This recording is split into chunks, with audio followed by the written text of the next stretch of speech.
5 औरतें मर गई है लापरवाही से।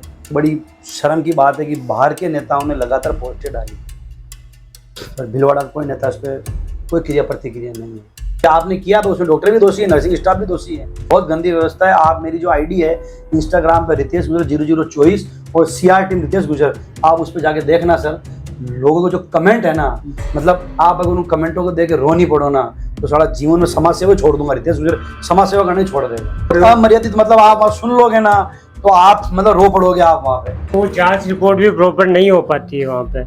आदमी को 2-2 महीने का टाइम लेना पड़ता है, डेट डाल देते हैं। चित्र डिलीवरी एक दिन में होना वो कैसे पॉसिबल है?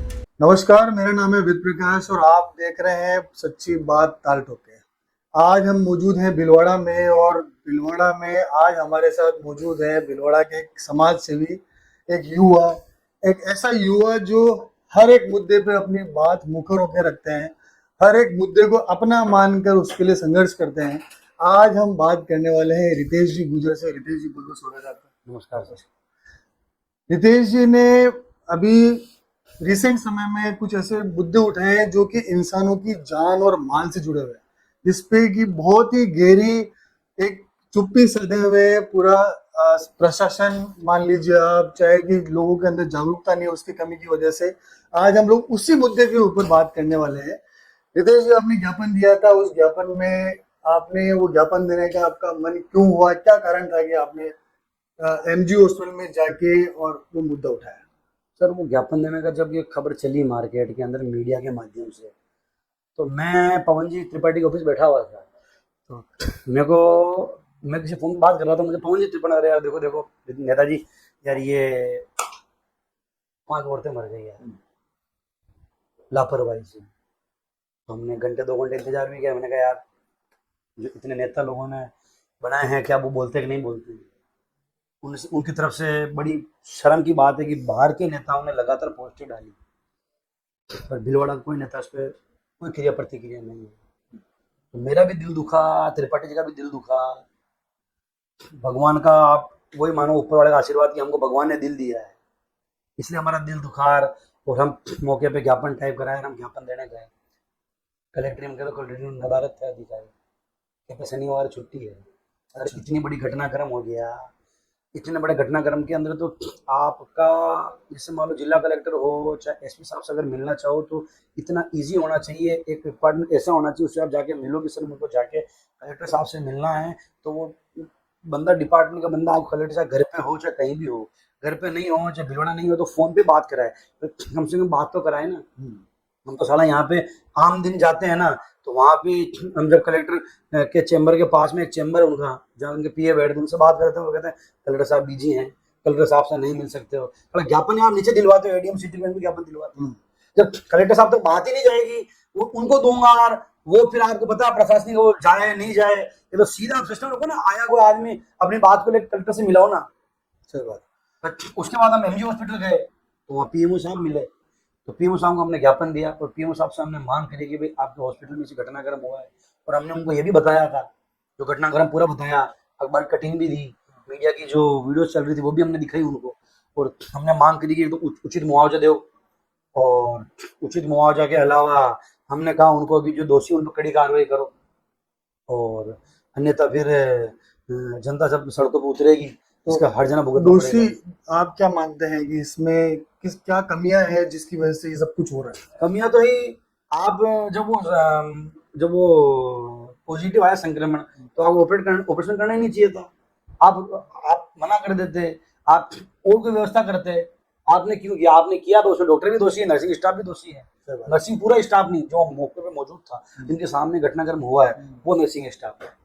नहीं तो जो वहाँ पे व्यवस्थाएं हैं और जितने पेशेंट हॉस्पिटल में आ रहे हैं, आपको क्या लगता है कि ये बहुत गंदी व्यवस्था है। आप मेरी जो आईडी है इंस्टाग्राम पर रितेश गुजर 0024 और सीआर टीम रितेश गुजर, आप उस पर जाके देखना सर।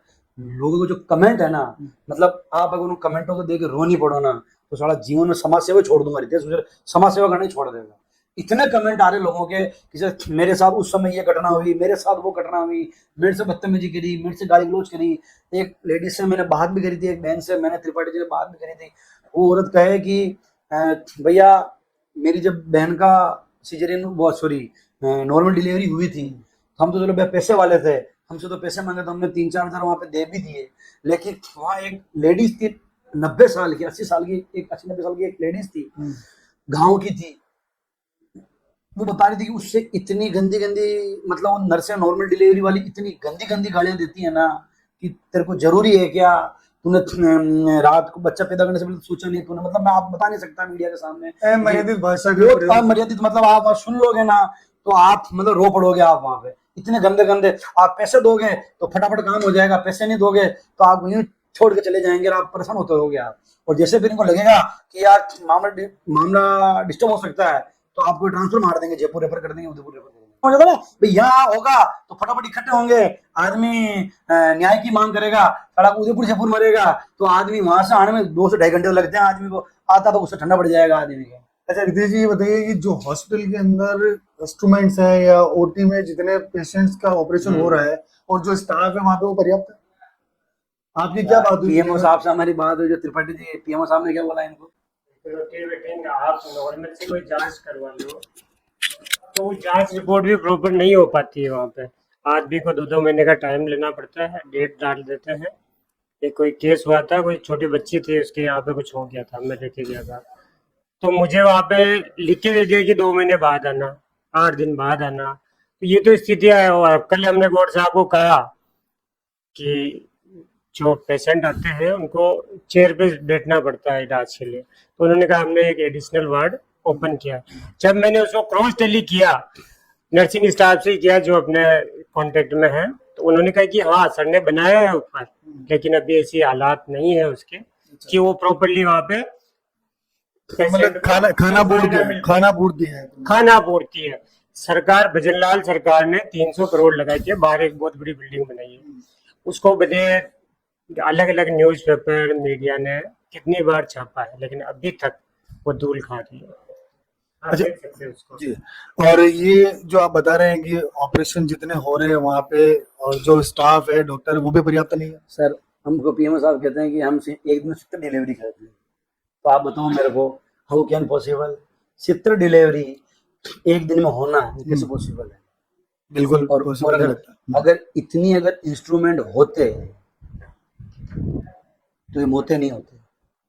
आज इन मौतों से लोगों के मन में इतना डर घुस गया ना कि अब आदमी निजी हॉस्पिटल की तरफ रुख करेगा। तो कहीं मैं तो ये मानता हूँ कि जान से करवाया गया है, तो क्योंकि निजी हॉस्पिटल में जाएगा आदमी, आज जैसे मान लो कोई गरीब आदमी है, इतना सोचता है मैं महात्मा में चलूंगा मेरे पैसे नहीं लगेंगे, अब साला वो आदमी अपनी जमीन बेच के अपने सोने चांदी बेच के वो आदमी निजी हॉस्पिटल जाएगा, वो अपनी बेटी को या अपनी पत्नी को मार तो सकता है नहीं, मारेगा तो है नहीं, सही वो बात। निजी में जाएगा तो निजी में और ज्यादा उसकी जेब कटेगी। बिल्कुल तो ये तो टेंशन फ्री है आराम से, इनके क्या बिगड़ेगा। तो कहीं ना कहीं देखा जाए तो है कि ये अनटच सिस्टम हो गया जिसको कोई छेड़ना नहीं चाहता, कोई सुधारना नहीं चाहता। बिल्कुल कुछ अधिकारियों की मन मर्जी से पूरा सिस्टम बिगड़ा हुआ है, और ये सरकार की भी छवि धूमिल कर रहे हैं। सरकार का फोकस है कि बच्चों को अच्छी चिकित्सा मिले, अच्छा स्वास्थ्य मिले, करोड़ों रुपए की योजनाएं बनती है। अभी बजट में आया इतने करोड़ का बजट है बच्चों के लिए, मातृ शिशु के लिए, लेकिन उसका नतीजा सरकार ने इतना अच्छा हॉस्पिटल बनाया है, लेकिन कुछ लोगों की कमी, अधिकारियों की लापरवाही की वजह से लोगों को जो भरोसा था महात्मा गांधी हॉस्पिटल के लिए वो भरोसा टूटा है।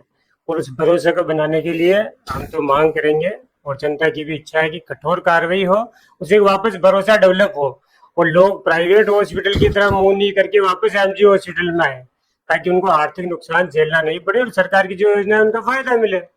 अच्छा, वार्डों की स्थिति भी खराब है? सर वार्डों की स्थिति काफी खराब है, वार्डों की स्थिति काफी गंदी है, काफी खराब है। एक मेरे मित्र का मैं जब पूछने गया था वहाँ पे डिलीवरी के अंदर उसके बच्चा बच्ची हुआ था, तो उसको वैसे बेड पे सुला रखा था, तो उसकी मिसेज जब फ्रेश होने गई ना, मेरे को फोन आया था, तो मेरे फोन आया, वो आ गई वापस, तो पूछ ली। जब मैं निकल रहा था मेरे फोन आया तो आवाज हो रही थी, मैं साइड में गया बात करने के लिए, भाई साहब उसकी वहाँ की टॉयलेट की व्यवस्था से घबरा गया मेरा, मतलब आदमी को उल्टी हो जाए ऐसी स्थिति है। तो संक्रमण क्यों नहीं होगा फिर? होगा ना, आज जैसे आप जांच भी कराने जाओगे तो उसमें भी आपको समय लगेगा, आप सोनोग्राफी कराने भी जाओगे तो आपकी शायद एक ही मशीन है वहां पे, अब आज जनता इतनी है, आप मशीनें पूरी लगाने रखी है आपने। और फिर दूसरी चीज, आज हम हमारी मांग ले जाएंगे अधिकारियों के पास, अधिकारी ऊपर देंगे ही नहीं, ऊपर रिपोर्ट देंगे ही नहीं। अधिकारी तो मानने को तैयार नहीं है कि भाई डॉक्टरों की गलती से, हॉस्पिटल की गलती से ये मौत हुई है। वो तो उन्होंने तो अलग अलग कारण बता रहे हैं कि इसका तो सबके अलग अलग कारण बता, इनकी उनका कहने का मतलब ये है कि ये तो जनता की गलती से मौत हुई है। अच्छा, मतलब इलाज जनता स्वयं करे खुद का। मतलब वो उन्होंने बताया कि 500 के बारे में बताया उन्होंने कि इसकी मौत इससे हुई है, इसकी मौत इससे हुई है। एक का बताया कि वो रेफर होकर आ गई थी, उसका वही मामला बिगड़ गया था। एक का बच्चा था नहीं बताया, सबके अलग अलग सिस्टम बताया उन्होंने। मैंने खुद ने भेजा था एक बंदे को, एक बहू जी को सोनोग्राफी कराने के लिए। उनको कहा यार अभी तो 5 7 8 दिन नंबर नहीं आएगा। अच्छा, उसको प्राइवेट में कराना पड़ा, उसके पास पैसा नहीं था। मुझे नहीं कहना चाहिए मीडिया के सामने, पर वो पैसे भी मैंने पे करे थे, क्योंकि उसको पैसा ही नहीं था उसके पास सोनोग्राफी कराने का। ऐसे होता है, अच्छा, पैसे के भी सब बिकता है। पैसा दोगे तो आप जब तक आप कार्रवाई नहीं होती ना, सरकारी तंत्र विकसित नहीं होगा तो हाँ, प्राइवेट कार्रवाई होगी, डर घुसना चाहिए। जब तक अधिकारियों में डर नहीं घुसेगा कि अगर मैंने गलत कर दिया तो मेरा अंजाम ये होगा, जब तक अधिकारी जनता को पागल बनाता रहेगा और जनता के साथ खिलवाड़ होता रहेगा। अभी इसके अंदर मैं तो भगवान से प्रार्थना करता हूँ, मीडिया से भी हाथ जोड़ के निवेदन करता हूँ कि आप इस मामले को मजबूती से उठाओ, ताकि क्या है कि भाई जो दोषी उन पर कड़ी कार्रवाई हो। अगर छोटा मोटा पे कार्रवाई होगी नर्सिंग स्टाफ की, इसकी गलती थी, इसने डॉक्टर को बताया नहीं और इसकी गलती से इसकी मौत हो गई है वो, तो उसमें वापस अगले दिन से वापस वो कभी चैप्टर चालू हो जाएगा। अच्छा, अभी दवाइयों वाला जो मैटर हुआ था उसमें एक लंबी चौड़ी कार्रवाई हुई, उसमें जो बनाने वाली फैक्ट्री थी उनके ऊपर भी कार्रवाई, ऐसी कार्रवाई होनी, ऐसी कार्रवाई एमपी में जो कार्रवाई हुई थी ना, हम कहते हैं ऐसी कार्रवाई हो, चाहे फैक्ट्री हो, चाहे बनाने दवाई की फैक्ट्री हो, चाहे डॉक्टर हो, जो नर्सिंग स्टाफ हो, चाहे उसके अंदर मैं तो कह रहा हूँ और भी अधिकारी सम्मिलित हो, उन सब पे कार्रवाई होनी चाहिए। फिर आदमी प्राइवेट तरफ जाता क्यों है? सरकारी में उसको सुविधा नहीं मिलेगी तो जाएगा वो तो भाग के। सही बात है, नहीं मिलेगी तो जाएगा वो 10 बार जाएगा। आप लोगों को सुविधा दो ना। आप, मैं कह रहा हूँ प्राइवेट में क्या लेने जाएगा आप? तो प्राइवेट में यूं जाएगा कि यूं जाएगा। जैसे मान लो आप सरकारी डॉक्टर हो, अब आपके पास 20 मरीज हैं, अब आपको 7 मरीज प्राइवेट में भेजना, आप कैसे भेजोगे? सही बात है। नहीं तो अब ये जो आप ज्ञापन देते हैं या जो मुद्दे उठाते हैं उसके बाद आपको क्या रेस्पॉन्स मिलता है वापस की? आपको लगता है कुछ कार्रवाई होती है या बात आगे बढ़ती है? नहीं, हम जब एक्सेप्ट ही नहीं कर रहे हैं, हाँ, जब प्रशासन एक्सेप्ट ही नहीं कर रहा है कि हमारी लापरवाही हुई है। कल हम लोगों ने ज्ञापन दिया, समाज के अलग अलग लोग थे, अलग अलग समाजों के लोग थे, सबने सम्मिलित रूप से दिया ज्ञापन, और पीएमओ साहब ने मना कर दिया कि तो नेचुरल डेथ है।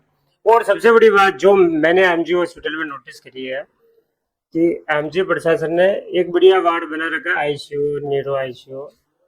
कोई भी बड़ा अधिकारी आए, मंत्री आए, कलेक्टर जाए, कोई भी नेता जाए शहर का, उनका सीधा सा रूट होता है, इधर से निकालना, न्यूरो आईसीयू में ले जाना, आईसीयू की व्यवस्था बताना, अदर वार्ड की क्या हालत है न तो कोई अधिकारी देखना चाहते हैं, न हॉस्पिटल प्रशासन उनको एक्चुअल स्थिति अवगत करवाना चाहते हैं।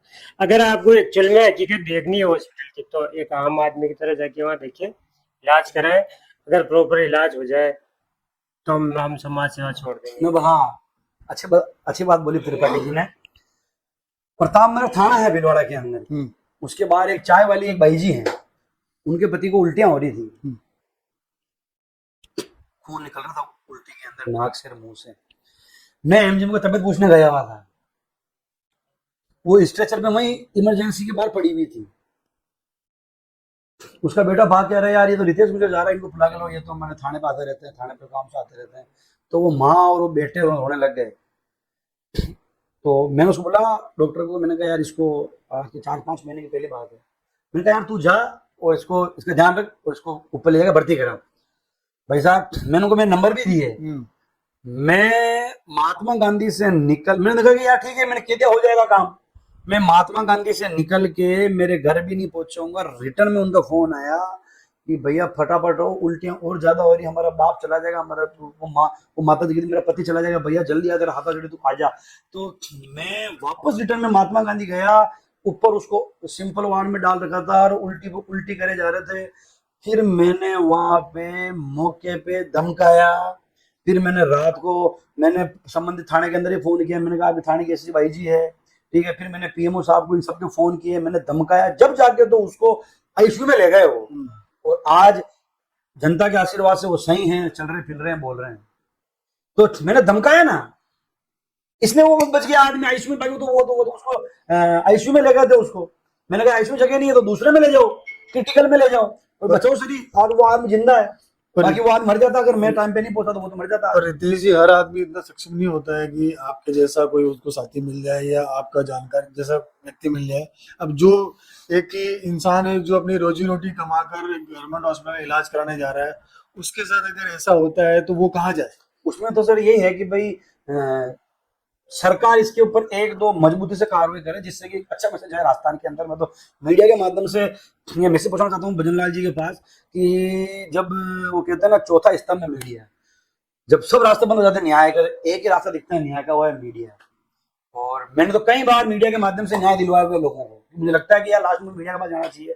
और इसके अंदर भी मैं आप मीडिया से निवेदन करता हूँ हाथ जोड़ के कि इसको मजबूती से इस मामले को भजन लाल जी के पास पहुंचाओ, ताकि भीलवाड़ा के अंदर और राजस्थान के अंदर जहां जब ये गड़बड़ी हुई है उन पे मजबूत कार्रवाई होना, जिससे कि राजस्थान में अधिकारियों में कोई सा भी अधिकारी हो, प्रशासनिक लेवल पे कोई सा भी, उनमें डर घुसे कि यार अगर काम नहीं करेंगे तो हमारी स्थिति परिस्थिति ऐसी हो जाएगी। आगे आपकी क्या रणनीति है? अगर ये आपने जो ज्ञापन दिया उसके ऊपर प्रॉपर कार्रवाई नहीं होती तो आगे आप क्या? प्रॉपर नहीं होगी तो अभी जैसे हम जनता को लेकर सड़कों पर उतरेंगे, मजबूती से इसमें लड़ेंगे, जन आंदोलन करेंगे, जनता मजबूती से लड़ेंगे। और जनता से भी हम इस मीडिया के माध्यम निवेदन करते हैं कि कृपया आप भी मजबूती के साथ इस मामले में साथ लगें, डरने की जरूरत नहीं है। क्योंकि कहीं ना कहीं क्या होता है ना कि जैसे जो चीज मैंने महसूस करी है, जैसे मान लो गलत हो गई, आज ये आदमी आया, आम आदमी ये गया हॉस्पिटल में या कोई और कोई प्रशासनिक अधिकारी के पास गया, किसी भी लेवल का, इसका काम नहीं हुआ, तो इसके मन में ये अगर वापस जाकर उसका विरोध करेगा ना तो उस पे मुकदमा लगना तय है। आदमी क्यों नहीं बोलता है ये वापस जाकर विरोध करूंगा, ज्यादा बोलूंगा तो मेरे पे मुकदमा लग जाएगा राजकार्य बाधा का। सही बात है। चल मुकदमे में अंदर डाल देंगे मेरे को राजकार्य बाधा के अंदर, और कोर्ट में पैसे लग जाएंगे और मेरा जेल, और मैं जेल जाना पड़ जाएगा।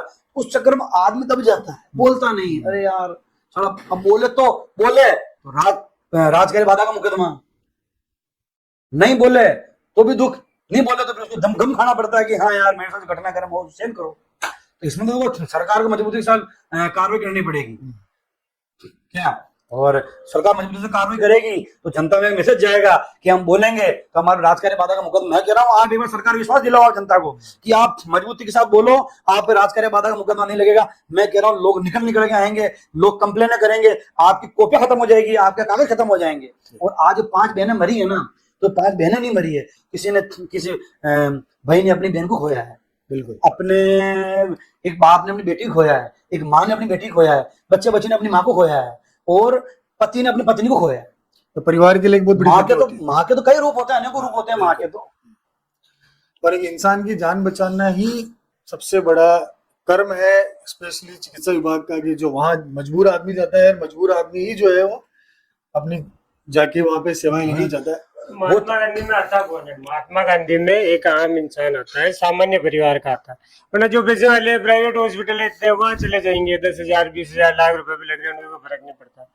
महात्मा गांधी हॉस्पिटल दिल्ली का सबसे बड़ा हॉस्पिटल है, और यहाँ जो पूर्ववर्ती सरकारों ने जो हॉस्पिटल बनाया है गायनिक वार्ड, उसका उद्देश्य ये था कि अच्छे तरह से माताओं बहनों के साथ उनको इलाज मिले, बच्चा और बच्चा दोनों स्वस्थ रहे। और सरकार ने योजना भी बना रखी है उनको आर्थिक रूप से सहायता देना, जो भी पैकेज देना सब देती, लेकिन उनका इम्प्लीमेंट कितना सही हो रहा है इसके ऊपर सरकार को नजर रखनी चाहिए। और जो अधिकारी इसमें लापरवाही कर रहे हैं उन पे सख्त कार्रवाई हो, सरकार का मैसेज आएगा, अधिकारी लाइन में आएंगे, काम करेंगे और उससे आम जनता को फायदा मिलेगा। आप तो आज तो चलो मामला गर्म है, आप आज के 2-2.5 महीने बाद 3 महीने जब मामला शांत हो जाए ना, उसके बाद आप किसी को भेजना गायनिक के अंदर, नॉर्मल डिलीवरी के अंदर, वहां की सफाई कर्मचारी से लेकर नर्सों तक जो बदतमीजी करती है ना, उनके सब कैमरा लगा के भेजना, हिडन कैमरा लगा के भेजना। आप ये सबके सच्चाई सामने आ जाए, किस गंदी गालियां देते हैं, किस पैसों की लूट मचा रखी है इन्होंने। आज अगर मैं हेड ऑफ डिपार्टमेंट हूँ, मालूम है डॉक्टर मैं हेड ऑफ डिपार्टमेंट हूँ, या मैं तो कहीं ना कहीं ऊपर से मैसेज तो पास होता है ना। बिल्कुल। आज मैं कहूंगा पवन मुझे पैसा चाहिए, तो ये नीचे का 5 आदमी होंगे मुझे पैसा चाहिए, जब मैं इसको पैसा मांगूंगा तो ये पैसा क्यों मांगेगा। सही बात है। तो ये थे हमारे साथ रितेश जी और पवन जी, जो कि एमजी हॉस्पिटल में जो अनियमितताएं चल रही है और जिसके ऊपर ये लगातार आम जनता की बात प्रशासन के सामने, एमजी हॉस्पिटल के प्रशासन के सामने, शहर के प्रशासन के सामने रख रहे हैं। बहुत बहुत धन्यवाद रितेश जी आपका, बहुत बहुत धन्यवाद कनवल जी आपका। नमस्कार।